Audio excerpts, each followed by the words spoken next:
Assalamualaikum warahmatullahi wabarakatuh. Melanjutkan di ayat yang ke-108 surat Al-Baqarah. A'udzu billahi minasyaitonir rajim. Bismillahirrahmanirrahim. Am turiduna. Di sini ada mem mati berjumpa dengan huruf ta ya. Ini dibaca idhar syafawi. Am tu dibaca idhar syafawi, alasannya ada mem mati berjumpa dengan huruf ta. Apa artinya idhar? Idhar itu artinya jelas. Yang mana yang dibaca jelas ini ya, mem mati ini dibaca jelas. Am tu seperti itu. Tidak boleh mem mati ini dibaca samar atau dibaca ikhfa. Seperti contoh tu tidak boleh. Karena apa? Karena huruf ta ini termasuk hurufnya idhar syafawi. Adapun artinya syafawi yaitu huruf mem ini keluarnya huruf berasal dari bibir. Yaitu kaidahnya idhar syafawi, kapan ada mem mati seperti ini, bila berjumpa dengan huruf hijaiyah selain mem dan ba, maka dibaca idhar syafawi. Jadi hurufnya idhar syafawi itu ada banyak sekali ya, dimana huruf hijaiyah itu ada 28, yaitu dikurangi 2 selain mem dan ba, berarti ada 26. Dari 26 itu semuanya masuk dalam hurufnya idhar syafawi. Jadi apabila ada mem mati berjumpa dengan huruf hijaiyah 26 atau huruf hijaiyah selain mem dan ba, maka dibaca idhar syafawi. Adapun nadhumnya wadhil lada baqil hurufi kulliha, untuk seputar idhar syafawi itu sudah kami bahas di episode ke-33. Nadhumnya wadhil lada baqil hurufi kulliha. Kemudian amturi, di sini ada huruf ra, di mana huruf ra ini berharokat kasroh, ini dibaca tarkik atau dibaca tipis ya, ri ya. Di mana untuk seputar ra yang dibaca tarkik itu sudah kami bahas di episode ke-19, di mana polanya untuk ra yang dibaca tarkik itu ada 4 pola, yaitu yang pertama ini berupa huruf ra yang berharokat kasroh. Kemudian polanya yang kedua, ra tarkik yang kedua itu berupa ra mati yang di dalam huruf yang berharokat kasroh. Kemudian yang ketiga ini berupa ra waqaf yang di dalam huruf yang mati dan jatuh setelah harokat kasroh. Kemudian yang keempat berupa ra waqaf yang di dalam huruf yang mati ya, berupa huruf ya dan jatuh setelah harokat fathah. Jadi dari keempat pola tersebut, ra yang dibaca tarkik itu sudah kami bahas di episode ke-19. Kemudian amturi yaitu ada ya mati, di mana ya mati ini didahului huruf yang berharokat kasroh, ini dibaca matobi'i. Jadi ri dibaca matobi'i, alasannya ada ya mati yang didahului huruf yang berharokat kasroh. Adapun panjangnya matobi'i yaitu 1 alif atau 2 harokat atau 2 ketukan. Amturi ya, ri, seperti itu. Kalau tidak ada ya-nya mati sebagai matobi'i ini atau tidak ada ya-nya matobi'i, maka huruf ra ini dibaca pendek yaitu 1 harokat saja, amturi, seperti itu.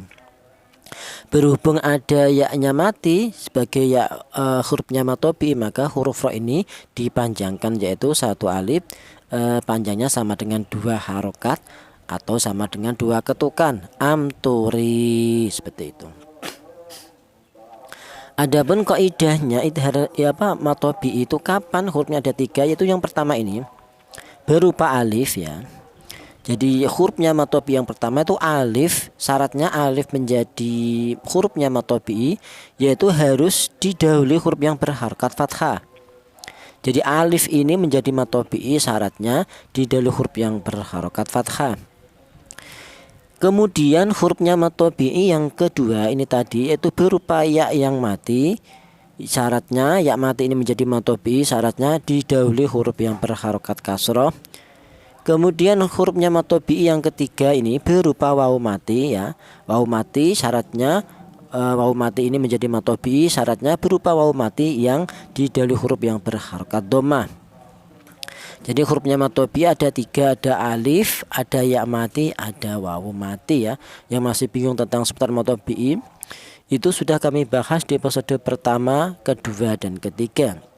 Kemudian amturiduna, di sini du tadi ada wawu mati yang di dalam huruf yang berharokat fathah dibaca mad tabi'i, panjangnya 1 alif atau 2 harokat atau 2 ketukan.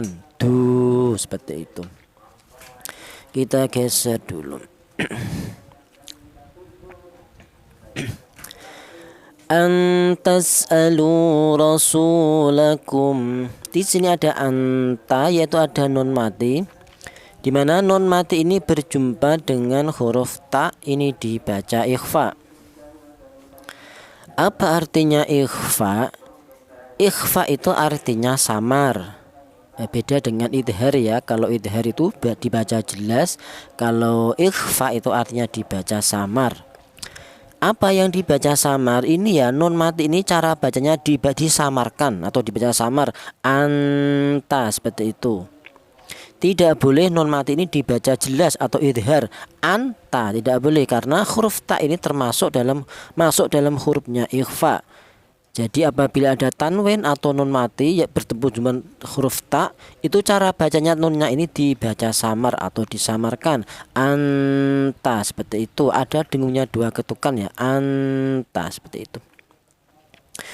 Ini namanya ikhfa-nya ikhfa a'la ya, dimana seputar ikhfa itu sudah kami bahas di episode ke-12 dan 3. Ikhfa itu ya di episode 14 ya. 14 tentang pembagian ikhfa. Kalau contoh-contohnya ikhfa di episode ke-15, di mana pembagian ikhfa itu dibagi 3, yaitu ada ikhfa a'la. Ikhfa a'la itu artinya tinggi ya. Tinggi yang bagaimana? Kalau kita membahas a'la, tinggi itu dipandang dari segi tingkat kesamarannya ya. Jadi di dalam ikhfa itu ada bacaan samar, juga ada bacaan dengung. Jadi ya saya ulang, setiap bacaan ikhfa itu ada bacaan samar, juga ada bacaan dengung. Akan tetapi dibedakan, yaitu dibagi 3 antara samar dan dengung itu.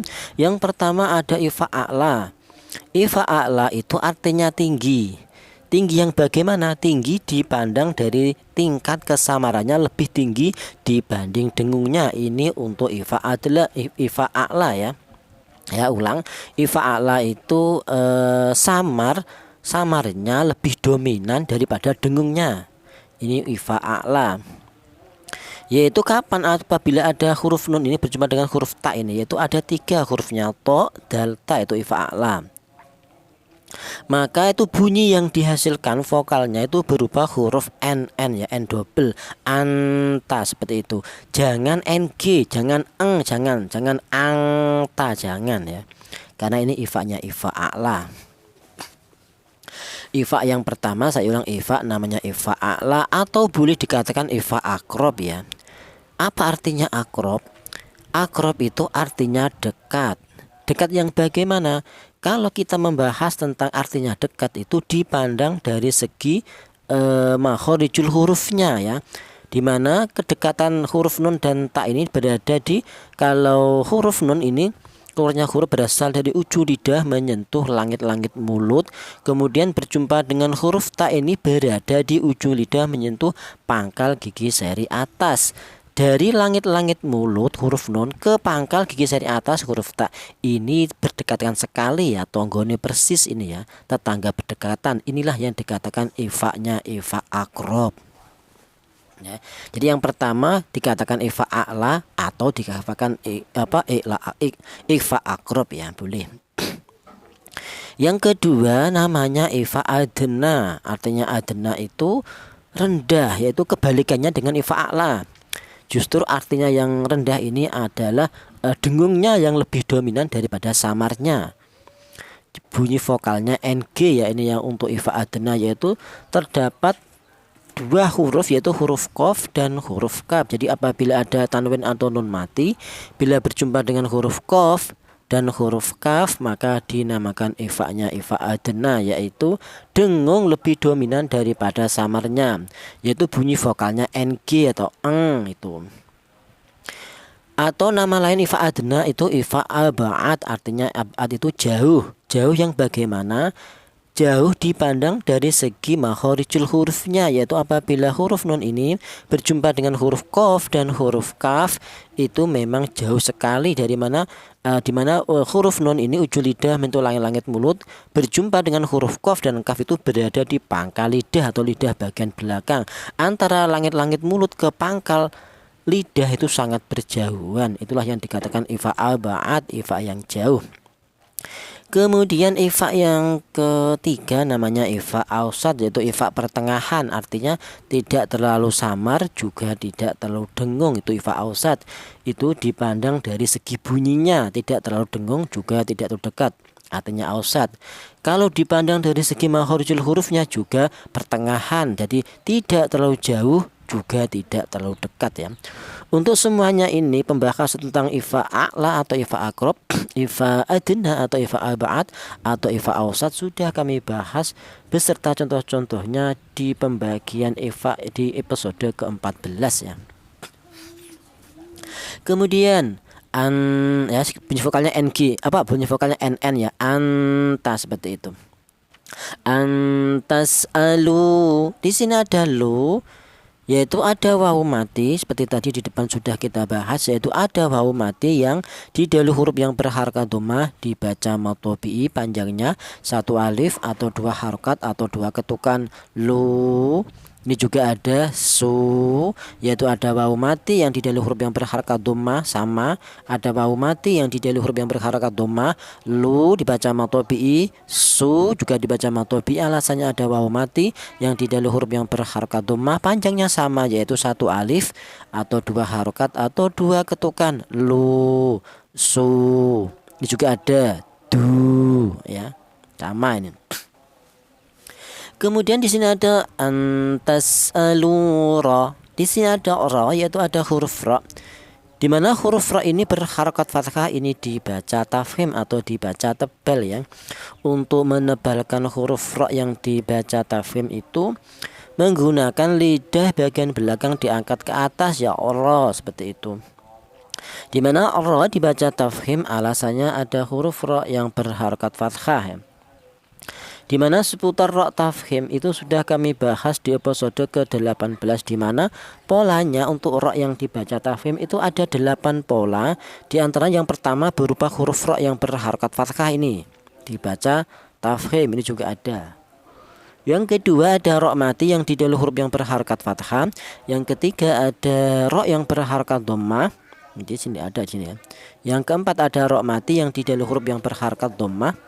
Kemudian yang kelima ada ra mati yang di dalam hamzah wasl. Yang keenam ada ra mati yang di dalam huruf yang berharakat kasrah dan huruf setelahnya berupa huruf isti'la. Huruf isti'la itu khussal dha tinkid itu. Kemudian yang ketujuh berupa ra waqaf yang di dalam huruf yang mati dan jatuh setelah harakat dhammah. Kemudian yang kedelapan ada ra waqaf yang di dalam huruf yang mati berupa huruf ya dan jatuh setelah harakat fathah. Dari 8 pola ra yang dibaca tafkhim tadi semuanya sudah kami bahas di episode ke-18 beserta contoh-contohnya. Kemudian rasulakum, su ada matobi'i, wawu mati di dalam huruf yang berharakat dhammah. Kemudian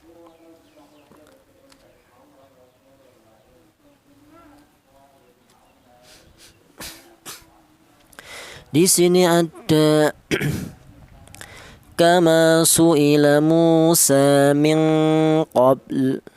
Di sini ada kama, yaitu ada alif, di mana alif ini didahului huruf yang berharakat fathah. Ini dibaca matobi'i, panjangnya satu alif atau dua harokat atau dua ketukan, kama ya, seperti itu. Untuk alif ini juga ada wala, ada alif di dalam huruf yang berharakat fathah. Polanya untuk matobi yang berupa alif seperti ini terus, yaitu ada alif yang didahului huruf yang berharakat fathah dibaca matobi. Panjangnya satu alif atau dua harakat atau dua ketukan. Kama yang ini mu matobi juga berupa wawu mati yang didahului huruf yang berharakat dhammah. Ini juga sa ya, ada huruf yang berharakat berdiri.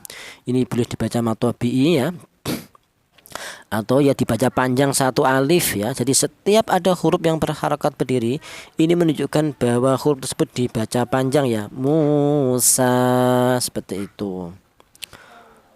Untuk Al-Quran cetakan ini ya, Indonesia ini beralifnya tidak ditulis, yaitu diringkas dengan harokat berdiri. Ini menunjukkan bahwa huruf tersebut dibaca panjang. Musa, seperti itu. Kemudian di sini ada min qabl. Di sini ada non mati. Di mana non mati ini berjumpa dengan huruf qaf, ini dibaca ikhfa ya. Untuk yang contohnya ini berupa ikhfa-nya ikhfa adna atau ikhfa ab'ad ya. Bunyi vokalnya ini ng, yaitu ikhfa adna itu dengung lebih dominan daripada samarnya bunyi vokal ng. Min qa, seperti itu ya. Ini kebalikannya ikhfa a'la tadi, yaitu dengungnya lebih dominan atau lebih kuat daripada samarnya. Mingko, seperti itu. Hurufnya ikhfa adna itu ada dua, yaitu huruf qaf dan huruf kaf. Kemudian mingqab, di sini ada huruf qalqalah, huruf ba yang mati. Ini dibaca qalqalah atau ada suara pantulan ya. Mingqab, nah, seperti itu. Mingqablu. Huruf lam ini diwakufkan, ini cara bacanya hanya sisanya saja. Min qabl. Jangan min qablu, jangan, tapi mengucapkan huruf lam ya. Baru akan mengucapkan huruf lam tapi tidak sampai berharakat dhammah. Min qabl. Nah, seperti itu. Hanya sisa saja ya. Jangan min qablu, jangan, tapi min qabl, seperti itu. Kemudian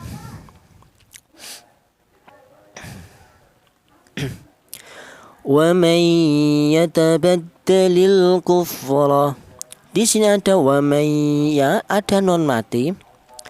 Di mana non mati ini berjumpa dengan huruf ya, ini dibaca idgham bi gunnah. Apa artinya idgham? Idgham itu artinya yaitu memasukkan huruf nun yang mati ini dimasukkan ke huruf yang ya ini sehingga menjadi satu huruf yang bertasdid. Itu namanya idgham, atau arti yang lain itu menyatu. Jadi cara bacanya huruf nun yang mati ini langsung menyatu ke huruf ya. Wa may, seperti itu. Adapun namanya bi gunnah, yaitu cara bacanya ada suara berdengung, yaitu panjangnya dengung, dua harokat atau dua ketukan. Wa may, seperti itu. Adapun kaidahnya idgham bi gunnah, yaitu kapan ada tanwin atau nun mati bila berjumpa dengan 4 huruf, yaitu ya, nun, mim, wawu, maka dibaca idgham bi gunnah. Nadhamnya wadghim bi gunnatin biyan mulaida. Untuk seputar idgham bi gunnah itu sudah kami bahas di episode ke-10 ya. Kemudian nadhamnya wadghim bi gunnatin biyan mulaida ya. Wa may yatabaddalil kufra. Di sini ada kalimah ya, guys, dulu.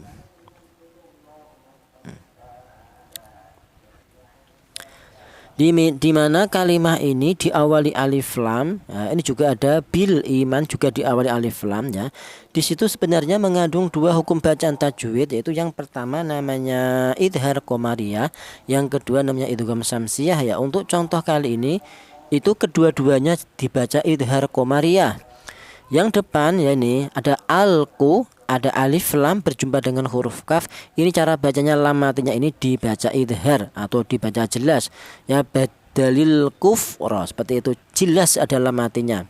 Alku, ini namanya idhar qamariyah. Dibaca idhar qamariyah alasannya ada alif lam atau al ta'rif berjumpa dengan huruf kaf, di mana huruf kaf ini termasuk hurufnya idhar qamariyah. Yang kedua juga sama, bil iman juga dibaca idhar qamariyah, alasannya ada alif lam berjumpa dengan hamzah. Ini juga dibaca idhar qamariyah karena hamzah termasuk hurufnya idhar qamariyah ya. Sementara yang kedua namanya itu idgham samsiyah. Contohnya yang idgham samsiyah itu tidak ada di sini, yaitu polanya yang untuk idgham samsiyah itu setelah alif lam itu berjumpa dengan huruf yang bertasdid, itu untuk pola yang idgham samsiyah.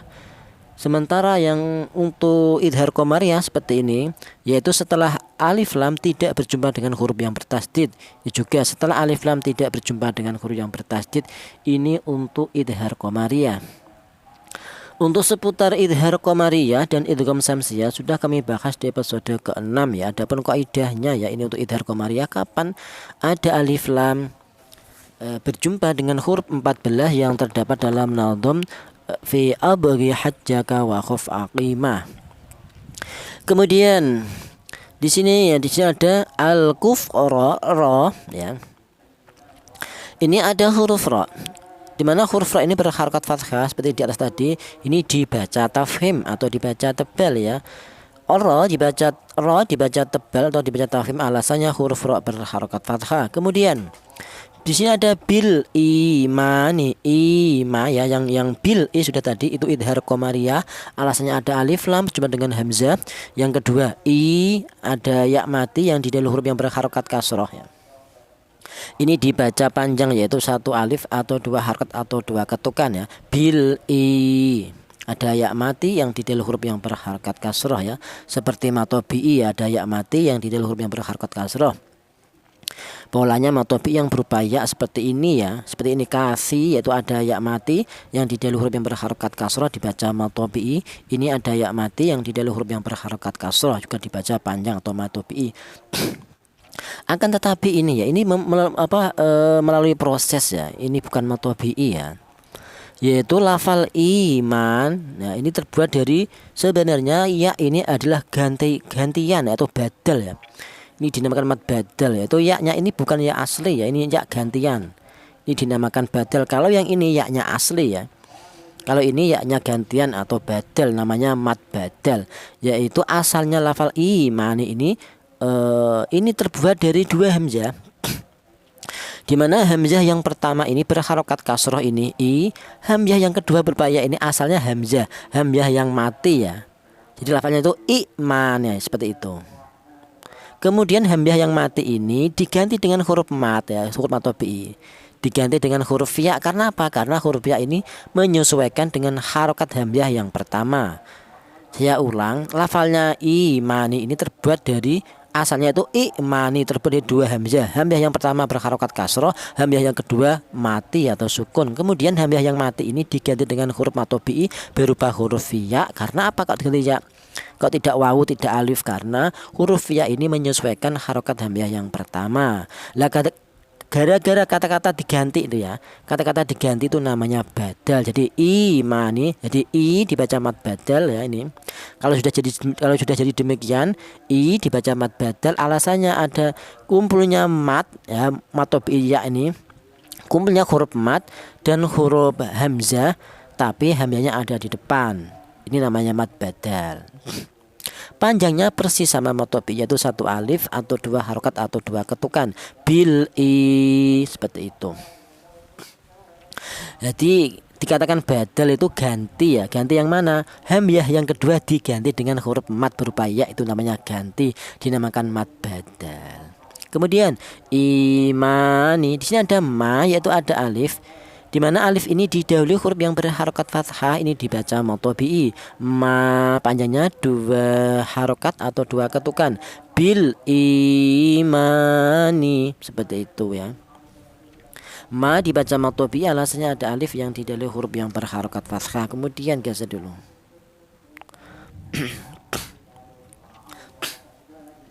Di sini ada lafaz faqad dhalla sawa'as sabil. Faqad dhalla, di sini ada huruf dal. Di mana huruf dal ini mati ya, di mana huruf dal ini termasuk huruf qalqalah. Ini cara bacanya dipantulkan faqad seperti itu. Adapun nama ini adalah qalqalah sughra, alasannya huruf qalqalah yang mati tidak berupa waqaf ya. Dimana untuk seputar qalqalah itu sudah kami bahas di episode ke-23, di mana qalqalah itu ada dua. Satu namanya qalqalah sughra. Untuk polanya qalqalah sughra itu seperti ini, berupa huruf qalqalah yang mati. Jadi syaratnya huruf tersebut dibaca qalqalah atau dibaca ada suara pantulan, syaratnya harus mati huruf qalqalahnya. Kalau tidak mati tidak terdapat qalqalah. Aduh, saya ulang ya, kok tadi mana ini? Getar senggel. Saya ulang, faqad dibaca qalqalah, syaratnya ya huruf qalqalah itu dibaca ada suara pantulan, syaratnya harus huruf qalqalah itu harus mati. Kalau hidup tidak dapat dikatakan qalqalah. Kalau matinya asli ya, kalau matinya asli seperti ini dinamakan qalqalah sughra ya. Kalau matinya sebab dikarenakan waqaf dinamakan qalqalah kubra ya. Dimana untuk seputar qalqalah sudah kami bahas di episode ke-23. Kemudian ya faqad, cara bacanya dipantulkan, faqad dhalla, seperti itu.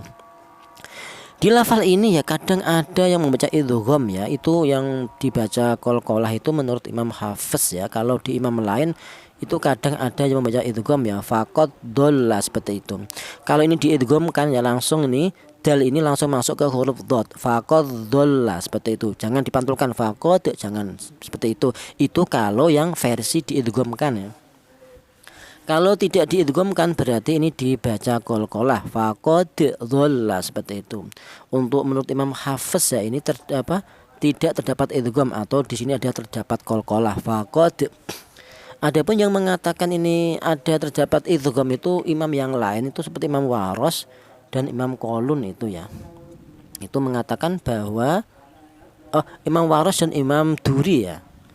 Itu terdapat idgham. Jadi cara bacanya kalau idgham faqad dhalla, seperti itu. Langsung huruf dal ini masuk ke huruf dhad. Tapi ya kalau ulama-ulama kita itu ikut pada Imam Hafiz ya. Guru-guru kita itu ikut pada ulama ikut pada Imam Hafiz, maka pada lafal ini tidak terdapat idgham. Jadi cara bacanya dipantulkan ya, faqad dhalla, seperti itu ya. Kemudian di sini ada sawa as-sabil. Di sini ada sawa, yaitu ada alif ini. Di mana alif ini didahului huruf yang berharokat fathah, ini dibaca matobi'i. Sawa wa dibaca matobi'i, alasnya ada alif yang didahului huruf yang berharokat fathah. Kemudian matobi'i ini berjumpa dengan hamzah, maka ini bukan dinamakan matobi'i lagi, melainkan menjadi mat wajib muttasil ya. Jadi wa a dibaca mat wajib muttasil, alasannya ada matobi'i berjumpa dengan hamzah berada di satu kalimat. Jadi mat wajib muttasil itu terbuat dari matobi'i dulu ya.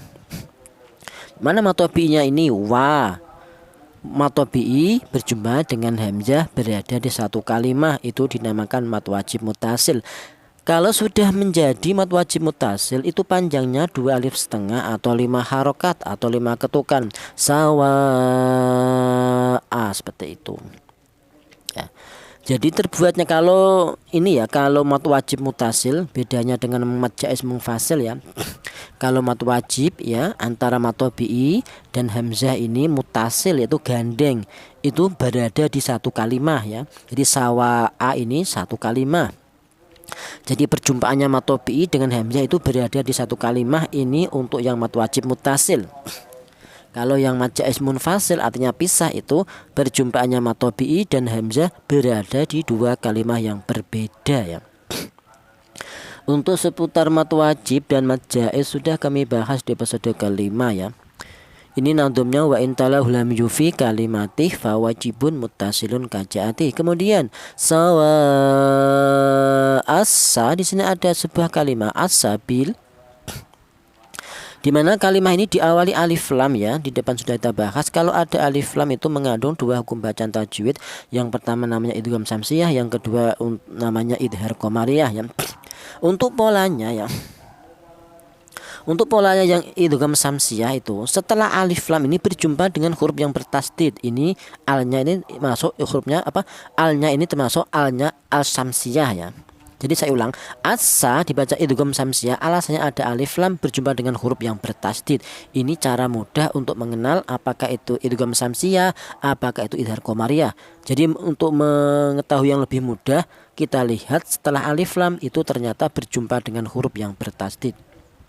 Ini untuk idgham samsiah. Sementara untuk idhar qamariyah setelah alif lam tidak berjumpa dengan huruf yang bertasdid ini ya. Wal ardi ya. Alif lam ini hamzah tidak bertasdid.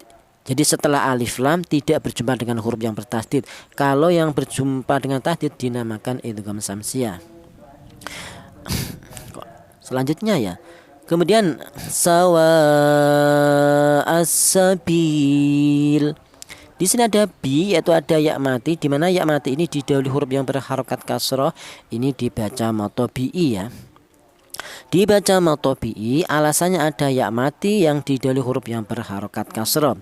Kemudian matobi'i ini berjumpa dengan huruf lam, di mana huruf lam ini berada di akhir ayat. Kita berhenti di sini ya. Maka yang terjadi ada perjumpaannya matobi'i dengan huruf yang diwakafkan. Ini menjadi mat arid disukun ya, bukan matobi'i lagi. Jadi bil dibaca mat arid disukun, alasannya ada matobi'i berjumpa dengan huruf yang diwakafkan. Jadi mat arid disukun itu terbuat dari matobi'i. Mat apapun ya, semua mat apapun itu harus terbuat dari matobi'i dulu. Seperti ini mat arid disukun, yaitu ini matobi'inya berjumpa dengan huruf yang diwakafkan menjadi mat arid disukun. Yang ini tadi sawa'a dibaca mat wajib mutasil, yaitu matobi'i wa berjumpa dengan hamzah. Pokoknya setiap mat apapun, baik mat arid disukun, mat wajib mutasil, mat jaiz munfasil, mat badal, mat tamkin, mat iwat, mat lazim yang kilmi, yang harfi, yang mukhafaf, yang mutsaqal, masalah, yang qasirah, yang tawilah, semuanya itu terbuat dari matobi'i dulu. Seperti ini sabil, bil dibaca mat arid disukun, alasannya ada matobi'i berjumpa dengan huruf yang diwakafkan. Ya, ini bukan matobi lagi. Kalau sudah menjadi mat arid sukun, di situ ada 3 wajah bacaan, yaitu boleh dibaca 3. Satu, namanya boleh dibaca tul. Yaitu apa artinya tul? Tul itu artinya panjang, yaitu 3 alif atau 6 harokat. Contohnya sabil, seperti itu. Wajah yang kedua boleh dibaca tawasud, artinya sedang, yaitu 2 alif atau 4 harokat. Contoh sabil. Yang ketiga boleh dibaca qasar, artinya pendek, yaitu 1 alif atau 2 harokat atau 2 ketukan, seperti matobi'i ya, sabil, seperti itu. Shadaqallahul azim. Wallahu a'lam bishawab. Wassalamualaikum warahmatullahi wabarakatuh.